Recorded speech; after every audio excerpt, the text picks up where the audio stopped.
All right, I guess we should get started so we can get to dinner before 8 p.m. tonight. So this is going to be quite different from the rest of the presentations. The intent is to do a choose your own adventure using a web service called Gene Network. But I don't want to be completely unplugged. I want to give you a bit of an introduction to gene mapping. You've already had quite a bit of implicit discussion of gene mapping methods. You just heard a lovely, not introductory summary of how you can exploit gene mapping to extract causality from systems. I'd say for most of the work that we've covered over the last few days, it's obviously been based on covariance and correlation matrices. And those of you that want to get your articles in high-profile journals realize you have to add that causality. You have to validate. So you've got half of it under control now. I'm going to give you another little piece. I wouldn't say the other half, but maybe the other quarter, sort of building on Steve's presentation of causal modeling and using genetics to do that. And I will give you a little bit of a lecture today, but I'll also show you the website, and I hope introduce you to the website so that you can play with it both here today. We can try a denial of service attack on the servers in Memphis. We have, fortunately, an Amazon EC2 account, so I'll be using that so that we won't have too much of a problem getting data out. This is where we're going to end up, and the website, pretty easy. Just remember Gene Network, all spelled as one word. This is the data set you've been working on in today, the male and female liver data set. It's actually a genetic data set. The reason I couldn't figure out what the alignment was, Steve, is that Jake Lucis, who generated these data with support from Merck, has about 3 male-female liver expression data sets. So it happens to be the ApoE null data set, and it's a liver mRNA, there's a brain mRNA, there's genotype data, and there's the phenotype data that you know about that you can use to form those bands under your clusters. Then there's male data, female data, and I'll show you how you can actually address it, not necessarily at the network level, but an individual transcript. So we can actually look at ApoE and ask how much variation is there in the expression of that. We can look at it very quickly. We can actually map it, do this so-called eQTL analysis, expression QTL. Rob asked me to make sure that you knew what the difference between a quantitative trait was and a quantitative trait locus. Really, the question is, what the heck is a locus? So that's a really important question. What is a locus? It's an intentionally vague term. It means a chunk. You can think of it as a chunk of a chromosome. So the chunk of the chromosome could be 20 megabases large. It could be 10 centimorgans large, different ways to measure things. Or it could be as small as 50 kilobases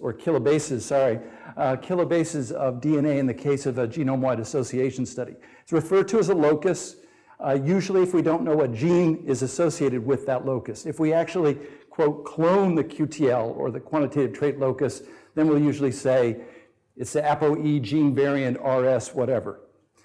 So that's the locus. I noticed that when I'm editing my colleagues' work, they often confound QTL and the quantitative trait. So just, obviously the trait is different from the genetic location that modulates trait variants. Okay, so let me back up. This is where we're going to go. Feel free to fugue out from the presentation and noodle around in here. Again, the idea is to choose your own adventure. Go to Gene Network. Hopefully, if you don't feel comfortable doing that yet, you will after the first 30 minutes of my presentation. And then we'll actually do some examples together, and we have quite a bit of time tomorrow morning to also work on this. So you should be able to not only use WGCNA, which I wish I had been a master of. I'm still a baby. I wish I knew how to use WGCNA because it's a perfect complement for the kind of work that I'll show you here. In some ways, what I'm going to show you is actually much simpler. So the real talent would be to bring them together, and Steve just gave you a nice example of how you can bring the two worlds together. So tools for systems genetics. I'm going to focus mainly on mouse data sets simply because we have a deeper omic stack for mice. We go all the way from SNPs up to social interactions among mouse genotypes. We've got mRNA data, we have RNA-seq data, we have proteomic data, we have metabolomic data, we have metagenomic data, all for one family of mice. And I'm going to use that as sort of our canonical data set. It's the best, this family, and there's mom and dad, they are the best phenotyped animals, plants, anything on planet Earth right now. So we have literally millions of phenotypes for these animals, thousands of kind of electronic health record phenotypes that you would get if you ended up in a hospital system. So we know what dose of H5N1 will kill this mouse, what dose will kill that mouse. We know what their longevity is under a normal condition. We know what their longevity is under a high-fat diet. We have more sort of standard phenotypes for these parents and for their children.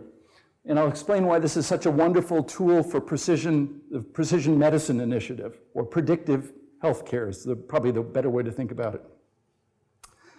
So you've already got a feel for what systems genetics is. It is a new term, it is kind of a buzzword, but it's the right buzzword. So there's Mendelian genetics that everybody knows about. One gene variant, disease, one disease. And we heard, Huntington is obviously the canonical example. Albinism is another canonical example. PKU, another quote canonical example. Huntington is obviously a dominant. If you have one bad copy of Huntington, you're in trouble. Most other disease Mendelian traits tend to be recessive. So that's a one-to-one relationship. Quantitative trait locus analysis, what I'll describe, is usually considered a one phenotype to many gene variants. So if you're interested in schizophrenia, I don't know how many of you saw the beautiful paper that came out about a year and a half ago about the 108 hits for schizophrenia in a human GWAS. So you've got one, we'll call it a trait. Schizophrenia is obviously itself very complicated. And then we have a bunch of piano keys that contribute to that schizophrenic phenotype. So that's a one-to-many relationship, and that's typically referred to as complex trait analysis. You've got your trait, and you've got many contributors. They can be genetic, they can be environmental, they can be genetic by environmental. And system genetics is just a generalization of that, saying, hey, actually schizophrenia is itself a complex. It's not one thing. Schizophrenia is itself probably a dozen, 2 dozen entities. So we actually have a many-to-many relationship. And a lot of clinicians are now trying to take apart some of the most puzzling diseases and say, okay, there is no such thing as type 1 diabetes or type 2 diabetes. There are actually 10 varieties. And if we subcategorize diseases appropriately, we'll actually make more progress on devising treatments and figuring out the causes. So it's a many-to-many extension of genetics. It's where genetics should be. It's in some ways it's always been there. So there have been some great thinkers in genetics that have been way ahead of the time. Sewell Wright is actually the person responsible for structural equation modeling that you just heard about. He developed that about 1929 or something. He referred to it as path analysis. These are old ideas. They get repackaged periodically. So systems genetics. You've got a stack, you want to get as much data, and you want to study these many-to-many relations. How do you study many-to-many relations? Well, answer number one is you use WGCNA and tools of its type. But it's really hard to get the data, and it's really hard to master the tools, and it's really hard to mash the two together, right? So if you're somebody like Steve, he probably spends more than half of his time data wrangling, just making sure the formats are correct. So what we've tried to do is do as much data wrangling as we can so that now it's almost something that you could show your little brother or your mother. You could say, push here, click here, and I can show you how to map a gene. I can show you how why we can say that this gene contributes to breast cancer risk. So it's basically a web service. Is Python code in the bottom? Well, it's a big database on the very bottom, a big MySQL database, a bunch of Python code, a bunch of R modules, a bunch of C when it has to be fast, and a lot of JavaScript, obviously. So it's a web service. It's a database plus the analytic tier. And the thing that I've already introduced are these genetic reference panels. I just want to hammer this home so that you know what they are, because this is probably the most important thing one of the most important things I'll tell you. So if you want to do precision medicine, I want to know what is your risk for Alzheimer's disease. I want to know when am I going to die, and will I die of a heart attack or from some kind of congestive heart failure, whatever. How do we do that with humans? So this is the big promise, right? So Obama has decided that this is worth a lot of money. They're going to ascertain 1 million subjects. I don't know if anybody of you have volunteered yet. I probably will, unless they decide I'm already over the hill. But they're going to acquire genotypes for 1 million people. They're going to do biopsies of skin, subcutaneous fat, blood, and they're going to do it as time series. So it should be an amazing data set. It should be very coherent. So this is what we call a coherent data set. We can compute correlations among traits. We can do time series.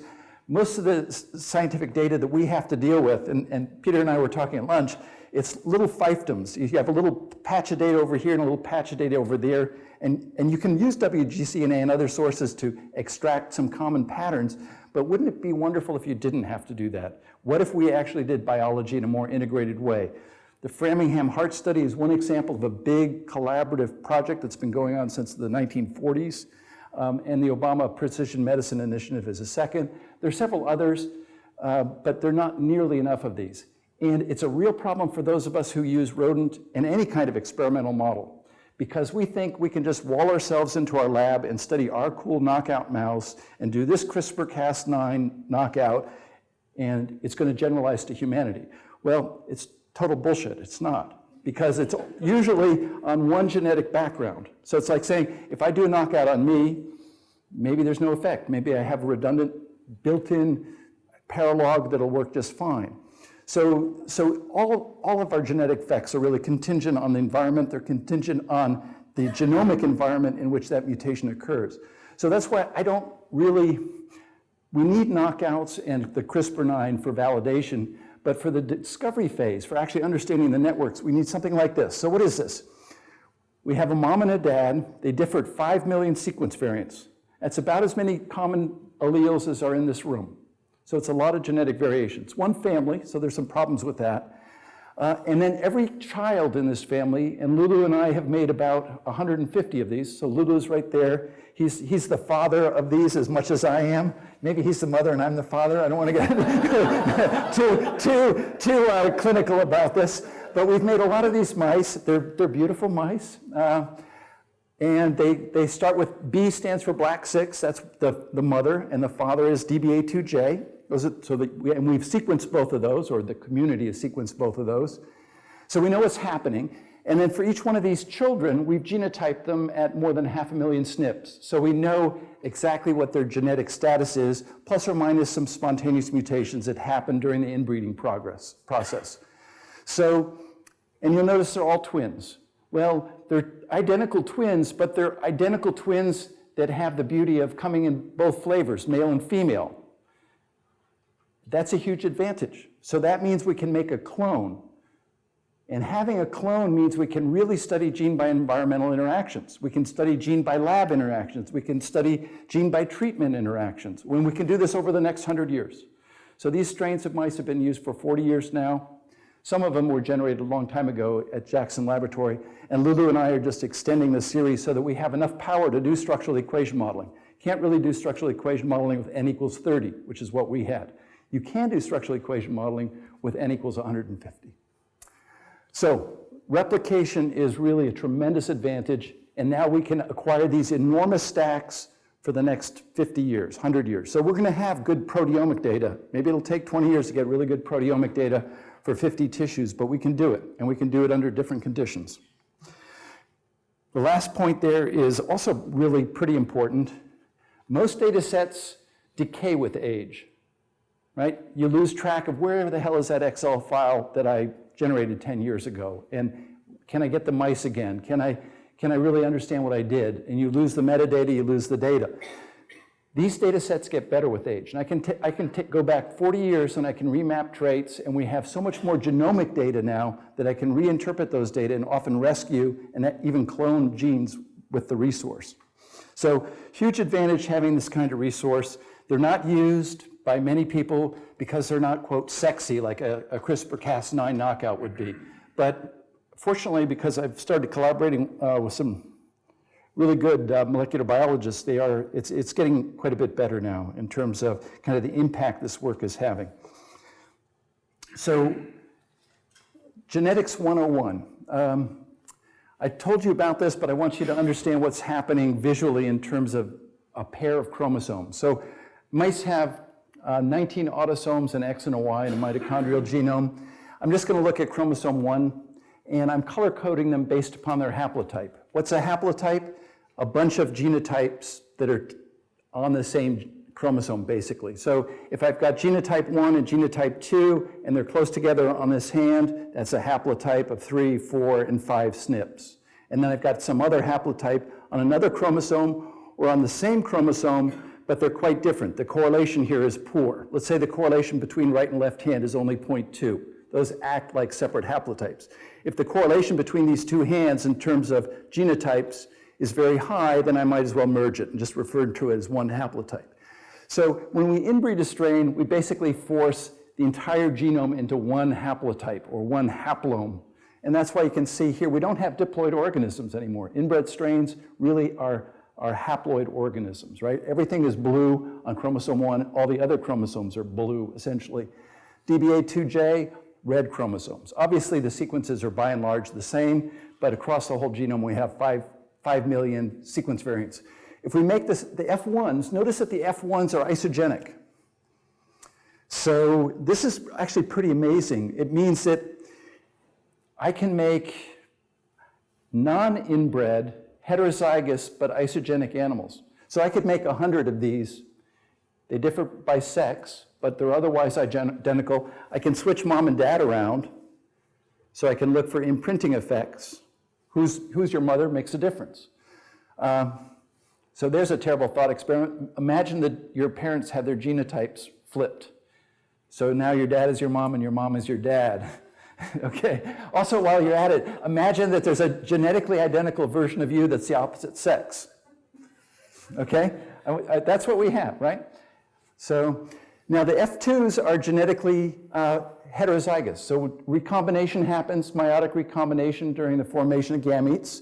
Every individual is unique, just like we are, with the exception of Steve, who has an identical twin brother. So he can actually do experiments on his twin brother, just has to put him in a cage.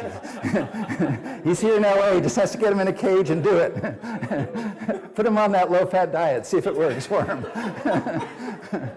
So most of us can't do that. So the trick is, how the heck do you clone these animals efficiently? Well, if you could put them in a device and clone them, they'd be a perfect resource. If you come back in 100 years and make this mouse, that'd be great. But you can't.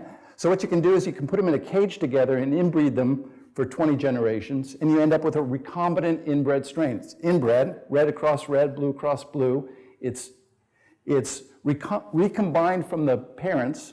So the recombinant has nothing to do with recombinant DNA, but it has everything to do with recombined chromosomes. We recombined it, and this is a meiotic randomization event.